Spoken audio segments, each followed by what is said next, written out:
welcome to the Social 333 podcast. I'm your host, Chris Bentley. Today, my guest is Diana Pagano. Diana, welcome to the show. Thank you, Chris. Thank you so much for having me. Awesome. Tell the audience a little bit about yourself and what you got going on. Absolutely. My name is Diana Pagano. As you said, keynote international speaker. I'm the author of my new book, The More Mindset, published on Tuesday. It's been my life's work. It's been kind of a little bit about my journey, but also giving people tools and strategies on how to go from a limiting mindset to an empowering one, how to break those cycles that sometimes keep repeating themselves. And oftentimes people don't know what might be holding them back. The More Mindset, break mental limits and step into extraordinary results. I wanted to talk to you about some stuff that kind of some stuff that I've seen, which is that people they want more. They get stuck, whether it be their corporate job, whether it be, we were just talking about trading and wealth management and stuff, whether it be wanting more money, whether it be a situation where, to be quite frank, like they don't like their spouse anymore, right? They could be going Sure. through some relationship issues. Mm-hmm.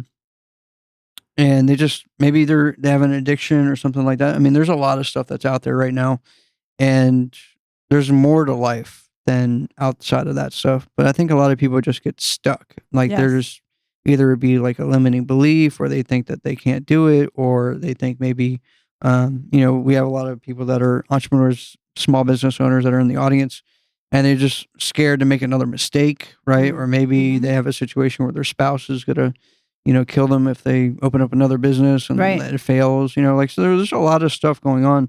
Like, talk to me about what you wrote in the book about that kind of stuff where they want more. Maybe there's fear. Maybe there's just they've tried something, it didn't work out. Like we were talking about trading and people losing money. Talk to me about a lot of that, like limited belief, fear, that kind of stuff. Absolutely. A lot of things. The first thing I would say is awareness is key. When you know that your brain is designed, every single one of us, regardless of our background, who we know, what society, we come from, regardless whether you have money or not, our brain's designed to keep you safe, not happiness, right? Happiness is not what it's meant to do. It's meant to keep you safe. So when you do something different to get out of the situation or to attempt to do the thing and get the courage, your brain's like, wait a second, what are you doing? Most of the time, over 85% of the time, you live in your subconscious mind is all your habits of old patterns. So the second you attempt to try to interrupt the pattern, that tries to pull you back. So I think the first thing is understanding that when you do something, it's normal at times to question or to feel like, is this really for me? Am I not ready yet? Like, those things are to keep you safe. But what matters, and I think one of the things that separates the high achievers from the not, is what are you putting your attention on? What you focus on, you're going to grow, period. Right? And so when you're coming from a place of, I don't have it all figured out, or lack, or all the reasons, all the narrative, the stories you continue to repeat and tell yourself, that is going to diminish any chance of you getting out of the situation. But when you challenge it, interrupt the pattern by simply saying, is this a fact or is this an assumption that I'm making? You diminish the fear, you diminish that, and you're able to start seeing what else is possible. It's almost like cracking the window open, even just a little bit. You're going to start allowing new things to come into your life. I was just jotting down some notes because I really thought about this. I think there's a lot of like negative self-talk, right? Yes. And I go through this more than I like to admit, right? And it's just because I always have some new business going on, or you get to, I call it like when you work out and you're doing reps, right? And yes. You're doing, let's say like, I don't know, you want a bigger chest or you want bigger arms, right? And you're doing these reps to get bigger arms or bigger chest. And you're working out and not seeing any results. And you kind of come to, I wouldn't say necessarily a milestone, but you come to a point where you start to question yourself and you're like, look, I've been doing this for a long time, or I've done a certain amount of times I've done this and I'm not really seeing any result. Or is this going to work out for me? Or is it going to be worth it? Or really, why am I doing it? Like, why am I waking up at 5:00 in the morning to go exercise? Like, I can just sleep in for 2 more hours, right? So yeah, there's like a lot of those like negative self-talk situations. Like, explain to me maybe how somebody can kind of break that cycle. Absolutely. So the language, right? The language that we say is, people don't understand. It's so simple. Like, why should I do this? I tried doing it yesterday and it didn't work, or I tried last year, or why am I going to do that? You try to talk yourself out of it. And a lot of times it's natural human behavior to justify the lack of action that we take, or sometimes justify the action that we took that deep down we knew we shouldn't have done, but we try to justify it to make ourselves feel better. So when you think about that, it's all in the language. If I say, I don't know if I'm going to fail, if I'm going to succeed, all that has a ripple effect. There's a cause and effect, right? So when I'm thinking, what if they laugh at me? What if I'm not ready? What if I don't have the money to do this thing? What if I can't please my partner? Whatever the language, if this isn't really moving me forward, maybe it's just keeping you the same, or more times than not, it's actually holding you back. And the level of frequency, this is quantum physics. This isn't woo-woo. It's backed by science. And one of the things a lot of emphasis on neuroplasticity in my book, because I'm fascinated how our minds work and what we're tapping into and the effects that it has. It's not just, think positive and everything changes. The effect that your language, if I sit there and say, what if I can figure this out? What if I do get that job? What if I do get that? What if I do get the business loan? When you say language like that, Chris, your brain is focused on a different level of playing field than the lack. And when you focus on what you actually want, words that show even an ounce of possibilities, it changes how you feel, right? And oxytocin gets increased, dopamine gets increased, stress hormones actually go down. And when you're on that frequency, Chris, that's when you create new neural pathways. I think that's the kicker right there. That's where the juice is at, that oftentimes people think, I'm not doing anything self-sabotage. It's real. I don't have the money. I did do it and I failed. Yeah, that frequency is really key, because someone that's going through a tough time where maybe their business isn't kind of like what I'm doing, right? So I'll put a personal onto it. So real estate isn't here in the Dallas area, isn't what it was. It's slow market. I know it's slow markets in other places. And I'm sure there's other people. I've seen some people that are like really killing it right now. But it's definitely not what it was, right? And there's days where I wallow in, I'm taking on a lot of debt because I got to keep the ship afloat. And before you know it, you kind of, even though you have those kind of thoughts in your head, like, hey, like this amount of money's coming and I'm going to spend it this way. And I envision myself on a beach, like enjoying, the lifestyle and, riding around in my Lamborghini and not having to worry, right? So you have those thoughts, but at the end of the day, when it's quiet, it's at night, when you're laying in bed and the truth comes, right? Because the truth is always going to come. And it always comes with the quiet moments. Like, how do you break through, or even, let's switch it up, even into a more positive note. You're making a certain amount of money and you want to have more money, and you can do more money and make more money, and you have a great product or a great service or both. And you're saying to yourself, man, I know I could do it. Right. How do you flip that in your brain? Right. So especially at night when you're quiet down, I mean, there's rituals and have been proven, even just writing things down. I remember I would sit there, even back when I was a single mom once upon a time, just didn't know how I was going to pay my mortgage. I was actually have a real estate background in Scottsdale, Arizona, once upon a time, and for over 13 years. And there was times I could pay all my bills for like almost a year straight, and I came from nothing. So this was like a dream. And then there were times that I didn't know how I was going to pay my electricity bill. And I remember just how much my reaction to the market, my reaction to the failures, to the disappointments, I didn't sell the house, I didn't get the deal. That's what I think. It's not the circumstance that crushes you, it's your reaction to it. And you might think, oh, that's so simple. How can I react, any other way but the way that I feel? But you know what?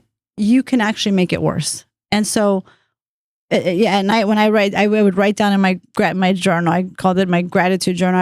I would find a different level of focus. What can I be grateful for? Yes, this sucks. Okay, I might not be able to pay my mortgage, but what is working? Let me tell you something. Anyone that changes their circumstance, anyone that has that opportunity that comes out of left field, I'm knocking on these doors for sale by owners. I was doing all this stuff over here. And it was the level of intensity, the level of action, the level of intention that I was doing. And all of a sudden, Chris, it was like left field. And I'm like, whoa, where did that come from? It didn't come to fruition on the seeds I was planting over here. It came from a different direction. And that is single-handedly the way you're going to start getting the momentum that you need. Just start doing, whether it's you're writing a gratitude journal. What can I be grateful for right now? What else can I do? Your reticular activating system that lives in the bottom back of our brain is designed to keep you safe, to filter things, or guess what? To bring you ideas, solutions, partners, resources. And the only reason that that's going to happen is based on the beating of your drum. As silly and corny as that may sound, if I'm coming from a place of defeat, nervous, anxiousness, frustration, it's real stuff that absolutely warrants frustration. But that's what you're going to get. Yeah, it's tough because, I I don't know if you listened to the show recently, but I had a pretty big health operation, and I came out from it, and I was just really grateful for everything. Like, I'm grateful for the air that I breathe. I'm grateful that I actually had some food. Grateful that I made it to the studio on time. Like, like you start counting your grateful stuff. Yes. And then before you know it, if you're in that negativity space, it's very easy to be like, oh damn, another bill. Like, oh damn, I'm gonna owe X amount of dollars, and I don't know how I'm gonna pay it. And I agree with you too that it's just energy can't be broken. Like, I'm very spiritual, so like energy can't be broken. And if you want to take it to like a Christian level, like, God sees everything. So absolutely, if you're hustling hard and trying hard and like doing what you're supposed to do, and it's just not working out, sometimes like you'll get some grace. Absolutely. It's big in my book as well. I'm very spiritual, regardless of your belief. I think there's a God bigger than any of us that has this final say. He has the last word. And one of the things that helped me through my journey is my faith in God. And sometimes when you're fighting so hard to save your mortgage, save your business, save your relationships, sometimes you just have to surrender it. When I had, one of my biggest breakthroughs, I just had to let go of the wheel and just say, I'm here. And oftentimes it's in the struggle that we uncover so much more of what we're capable of, but also what is this teaching us? When you resist it, you're missing it. And sometimes that's God coming to your door saying, hey, you need to pay attention, and it's changing you. And I think it's a beautiful thing when you align yourself completely with your faith, and you show up differently. Yeah, one of the biggest things, I was just talking about this earlier, was, I don't want to get too deep into spirituality, but when I have hard things going on in my life, like very difficult things, right? It's very easy to wake up and say, why, and why is me, and woe is me, and curl up in a ball and cry. I've actually taken a different approach. I actually learned this from somebody else, but I just take an approach of gratitude. I'm like, you know what? Like, I'm thankful that I'm going through this really difficult time. And I'm really thankful that I'm going through this really difficult relationship. And I'm thankful that, like, I'm stuck and this is painful, because I know the next relationship is going to be amazing. I know the next business is going to be amazing. I know that, like, God, the universe, whatever it is got something for me. It's just behind that door. And I don't know if you ever saw that thing where, like, you got Jesus and, like, he's got like a teddy bear and like a really big teddy bear behind his back. Okay. And then the kid like wants a teddy bear, and then like he's talking to Jesus, but Jesus sounds familiar. Yes. Yes, I don't know. I'm probably like butchering the whole thing. Yeah, no, it's okay. But like, if you just believed, right, then you would have gotten the big teddy bear. You would have gotten but the kid is just like refusing and like fussing and fighting and stuff, and doesn't get the teddy bear. That's how I feel sometimes. Like, you'll be in a tough spot, like you were in a tough spot, and like it just, even if you go out and knock on a million doors, or even if you go out and have a high level of vibration, it's still like you still have to pay that debt. Yes, go through that phase. You still have to go through it. Absolutely. And you talked about belief, and we don't often get what we want. Right. But let me tell you something. You always get what you believe. What you believe. You believe you're going to get out of this, even if it takes a year, if it takes 2, if it takes 6 months. If you believe you're going to get out of it, you more likely will. If you believe that you're doomed, well, you more likely will. And this isn't just like, positive thinking. It's so much deeper because of your belief system, what it does to our brains chemically. Like, this is backed by science. Again, it takes dedication. It takes you knowing that, hey, life isn't meant to be kumbaya 24/7, 365. Everybody has their time, And I think when you go through tough times, think about this. You see the darkness, you see the tunnel. And if you don't see light at the end of the tunnel, that's what cripples us. That's what crumbles us. When you just see a spark of light, you can almost already see. This is like, I always say, like a roller coaster. I go with my kids with I'm like getting told for these roller coasters, but it's like holding on, and it's going to be over, and you're going to be okay no matter what.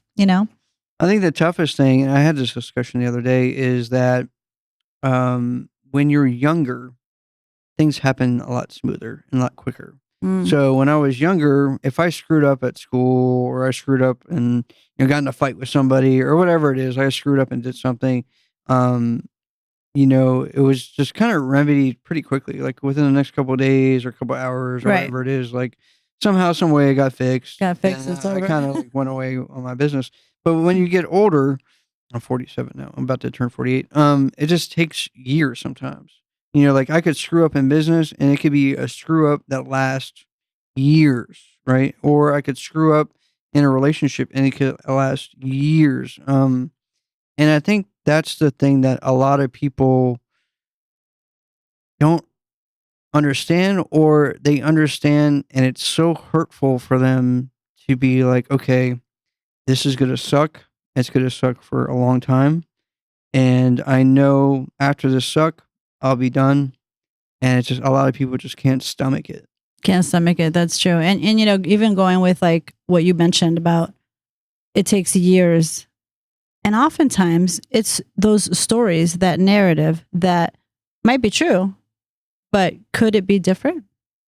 Could you have a different outcome? I think just by doing that, you interrupt the pattern of the cycle. If you think that I'm a person that has to work hard 7 days a week to get ahead, that's what life's going to continue to show you. If I believe that, hey, I could work smarter. This year in 2026, I'm going to work smarter, not harder. And I'm going to make double the revenue that I made last year. Believe it or not, it's not just, oh, you do this and a genie comes up. There's still hard times. But that's what's changing you as you're going through the motions of change, quite frankly.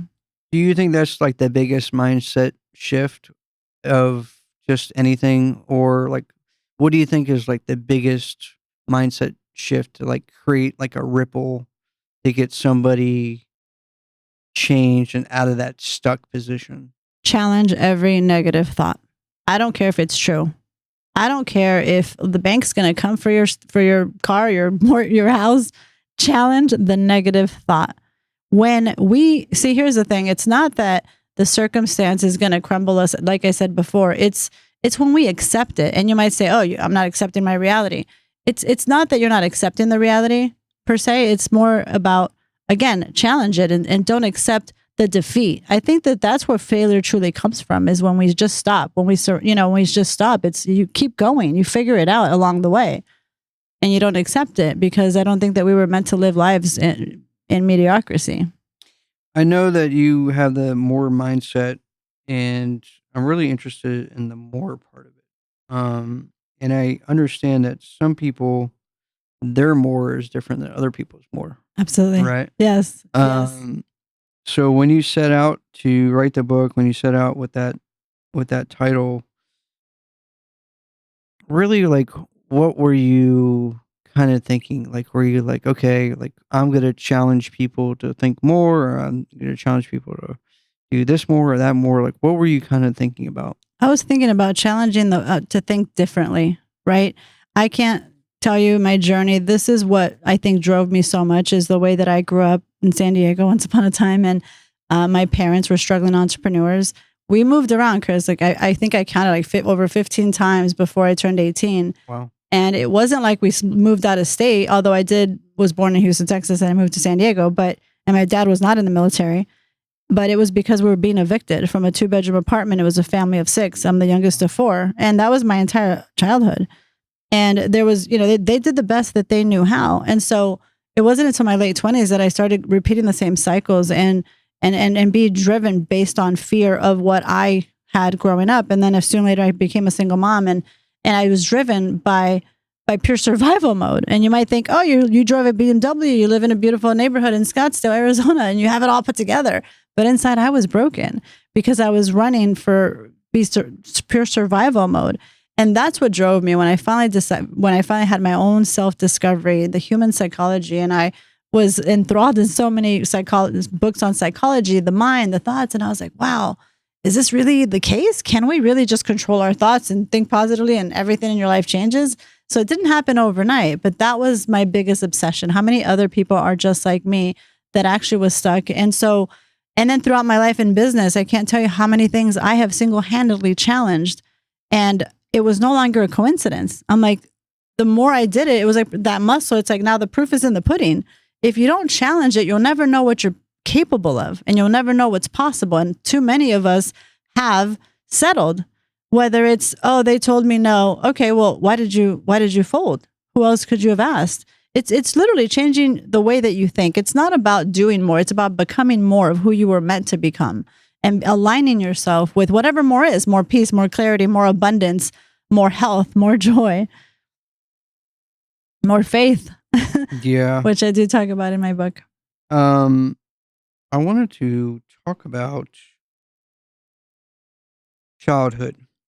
And I know that, man, I watched this thing about Alex Hermosi talked about it. And he goes, and for whatever reason, I know a lot of people that have really bad childhoods, including myself. So it was something that always anchored me down.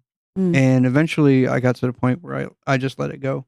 And it was through therapy and through a couple other things, but my last surgery. But for the most part, I let it go. And I really think that it holds a lot of people back, like their childhood, what they saw, because it's very impressionable as a young child, seeing some crazy stuff, right? Or maybe they didn't. Maybe they had a great childhood, right?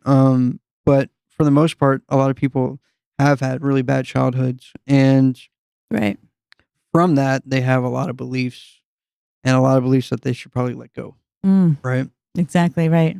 Is there any beliefs or like a number one belief that you think that people just need to let go and just to move on with their life? You know, it's interesting you mentioned our childhood. I think one of the biggest things that is so overlooked is inherited beliefs. For example, my mom taught me, with God, all things are possible. I mean, I owe everything to my mom. You know, I dedicate the book to her. And at the same breath, I grew up with the notion that money is the root of all evil. And so it's sometimes just unconsciously that you don't realize that maybe the relationship with money is that, oh, if you have all this money, it's a devil, you're not grateful, like, what are you doing? And I was always very ambitious. Even when I had nothing, I was always reaching for more. And it's not, I believe wholeheartedly that you wear your blessings well. And I believe too, with how we think, coming from our parents, our teachers. I mean, my daughter went to the pediatrician's office, and the woman says, "What do you like doing?" And she said, "My daughter did piano at the time." And the middle-aged woman, again, is a story I talk about in my book, and she says, "Oh, I was never good at music." And I'm like, alarms went off, and I'm like, "When did you determine that?" And it was a teacher that maybe she was looking to do hard reverse psychology discipline. But the point is that's what's cultivating our mindset, is beliefs inherited as a child, whether a teacher, whether a family member, and even in their 20s, they continue to get cultivated if we allow it and don't challenge it. I agree. I agree that a lot of stuff is just kind of learned by watching or listening when you're young. I was watching something about Mike Tyson, and he thought about how, like, he was just getting all this money. I just had somebody on the show talking about Mike. I'm a big fan of Mike. And Mike Tyson? Yeah. I met him. Oh, did you? Yeah, in Scottsdale. Really? What was that like? It was quite interesting. It was awesome. It was, I thought, oh my gosh, it's a funny story. I thought he was someone I met a week or two before that did this guy that's, I guess, kind of famous martial arts person. And I looked at him, and let me tell you, it was the most airheaded moment I've ever had in my life. And I'm like, "When did you get a tattoo on your face?" And I'm touching his face, and he's like, my friend's like, "Diana, that's freaking Mike Tyson." And I'm like, he probably thought I was like drunk and I hadn't had any cocktails that night. So it was quite embarrassing, but he seemed like a nice guy. Was he real cool? I have a picture with him. Nice. Yes. Yeah, he was talking about like he would make, obscene amounts of money because he was Mm. like the top box office, hit Yes. for boxing, and he felt like he didn't deserve it. It was just like just money coming in all the time, and he was just like, I don't deserve this money. There was a lot Yeah. of like documentaries talking about it, and he would just be like, he would just throw money away, or like somebody would be on his entourage and give him a bunch of money, and he just felt like he didn't deserve the money. It was just like he didn't work for it, he didn't need to have it kind of stuff, and it was just instilled in his Hmm. brain from a childhood Yes. that, It's very real. that he grew up, pretty poor. So, um, my last one is, what do you what practice do you do to keep your mindset sharp? Do you meditate a lot? Do you do a lot of journaling? Do you do both? I am the first thing I do is I thank God for the day that He's bringing, and I'm like, listen, whatever, I'm here for it. I'm here for it. It's almost like you wake up and I see it as I'm putting my bulletproof to rejection on, because sometimes life can be crazy. Life can be filled with surprises that we may not like. But I wake up with my intention always, and I'm telling you, I could open my eyes, and it's like the beginning seconds that you open your eyes, your brain. That's the best time to really impregnate anything you want because of the state of your brain, and when you're falling asleep. And so I think it's not the challenge. I think that when I know that no matter what comes, whatever comes at me, I'm already equipped. I did my daily thing, right? And I think it's just being intentional on how you want to show up, how you want to live your life every day. It doesn't mean that it's going to be perfect, but I know that I go to my toolkit when things get hard. I'll leave with this last one, but I've noticed, and this is just a personal thing, and I'm sure there's a lot of like scientific backing, but if you're in a relationship or you have a circle of friends or you're just around a lot of people, maybe at work or something like that are just very negative, Mm, or people that aren't very, I wouldn't say very positive, right? Like they're just not there because they don't like their situation, or maybe they had a rough childhood, or maybe they're stuck, and you're trying to get unstuck. What do you recommend for somebody like that? Oftentimes I would say audit your environment. Honestly, it is so true. We've seen research that shows the most positive person can be surrounded by negative Nancy's. They're going to become negative Nancy's. You put somebody that's underperforming around high performers, they're going to increase their productivity, their performance. So your environment is really important. And I know it's hard, even family members. Sometimes you're not going to cut off your family. Some people, I guess, have decided to do that. I personally don't believe in that, but sometimes you can love someone from afar, Hmm. but protect your energy, protect your environment, because it's very much infectious. And like I said, there's been so much studies, Harvard studies, there's so much research. And I even, again, say that in one of my chapters, audit yourself, audit. And we always know, Chris, we always have whatever problem, whatever challenge, you have the answer already. You're always being divinely guided. But when you seek, as it says in scripture of any kind of Bible, when you seek, you shall find. Diana, if somebody wanted to get in touch with you, maybe wanted to do like a book signing, or maybe wanted to learn more about your book and your background, where would they go? Sure. You can go to themoremindset.com and check out my book there. I'm also on social media at I am Diana Pagano. And I also have the Make Things Happen podcast on YouTube. Awesome. Diana, I appreciate you being on the show. Thank you so much for having me, Chris. Awesome.